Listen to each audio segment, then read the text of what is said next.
Kembali bersiaran dalam Selamat Pagi Malaysia seperti mana yang dijanjikan sebentar tadi, kita akan berbicara mengenai kedudukan Malaysia yang melonjak daripada kedudukan ke-51 daripada kedudukan ke-61 pada tahun 2018 dalam indeks persepsi rasuah. Ini adalah satu perkembangan positif. Bersama saya di talian sekarang adalah Tuan Haji Hamilyi Syam bin Harun, iaitu Pengurus Besar Khidmat Korporat Institut Integriti Malaysia. Apa khabar? Assalamualaikum.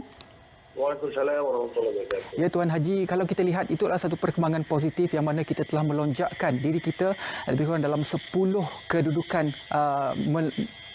adalah satu perkembangan positif melonjak 10 kedudukan ke atas. Jadi pertamanya lah, apakah faktor yang menyebabkan perkembangan positif ini berlaku? Tuan Haji silakan.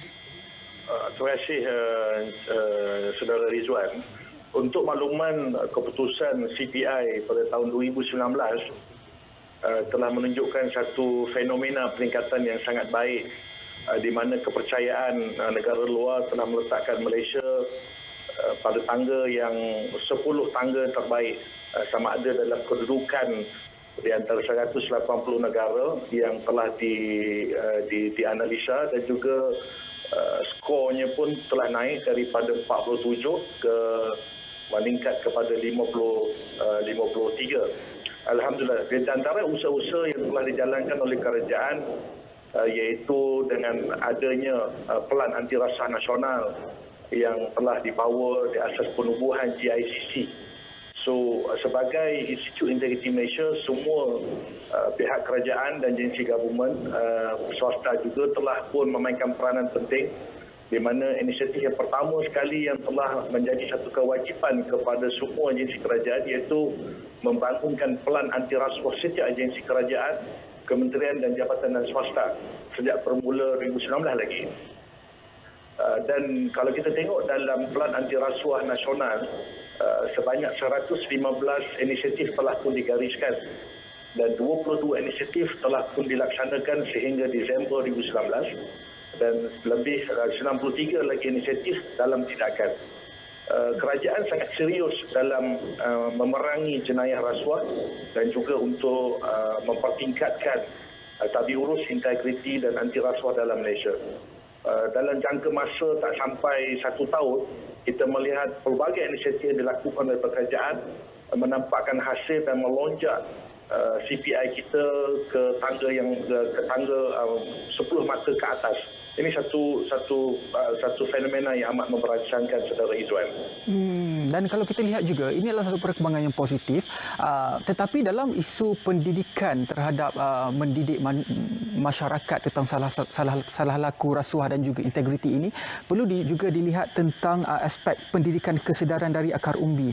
Apa lagi Tuan Haji melihat apa yang kita perlu lakukan untuk mendidik masyarakat daripada akar umbi untuk mereka sedar bahawa salah laku rasuah dan juga integriti ini adalah tidak boleh dilakukan? Untuk makluman Saudara Izwan dan juga pendengar, isu salah guna rasuah, penyelewengan dan salah guna kuasa ni actually sudah lama telah berakar umbi di mana-mana negara. Kerajaan telah pun memperkenalkan beberapa modul pembelajaran di peringkat awal, di peringkat sekolah rendah dan juga menengah. Kalau kita tengok agensi penguasa SPRM juga telah memperkenalkan modul integriti dan anti rasuah di peringkat pendidikan sekolah rendah, dan juga Institut Integriti juga telah memperkenalkan beberapa modul pendidikan iaitu MIPS, iaitu modul integriti pendidikan sekolah prasekolah rendah lagi. Untuk makluman Saudara Izwan, integriti ini soal hati. Apa juga inisiatif dan tindakan yang dibuat oleh kerajaan, SPRN maupun agensi kerajaan seperti Institut Integriti Malaysia, perubahan transformasi minda ini hendaklah dilakukan oleh tubuh badan itu sendiri. Sekiranya mereka tak mau berubah, tak ada siapa orang lain yang boleh merubahkan diri kita. Yang penting banyak inisiatif dan juga sistem pendidikan telah pun ditransformasi di peringkat awal, namun perubahan minda manusia masih lagi tidak menjurus kepada tabiurus yang baik. Kalau kita masih ingat yang Amat Berhormat Tun Mahathir telah mengatakan bahawa dulu Institut Integriti Malaysia melaksanakan pelan integriti nasional. Menurut Yang Amat Berhormat Tun mengatakan bahawa pelan ini masih tidak berjaya untuk membudayakan nilai integriti 32 juta rakyat Malaysia. Namun dengan hala tuju baru, dengan penubuhan GICC dan juga hala tuju baru Institute Integriti Malaysia, dalam masa tempoh setahun, kita melihat pelbagai perubahan dan inisiatif telah dilaksanakan oleh pihak kerajaan dan jabatan. So seterusnya kita serapkan kepada peringkat akar umbi, iaitu di awal prasekolah dan sekolah menengah. Izwan. Baiklah, terima kasih Tuan Haji di atas penerangan sebentar itu tadi. Itu adalah perkembangan positif yang berlaku di Malaysia. Apapun kita ucapkan tahniah di atas pelancaran Pelan Anti Rasuah Nasional yang dilancarkan pada tahun lepas oleh Perdana Menteri kita, menunjukkan perkembangan positif dalam tadbir urus rasuah dan juga integriti di Malaysia.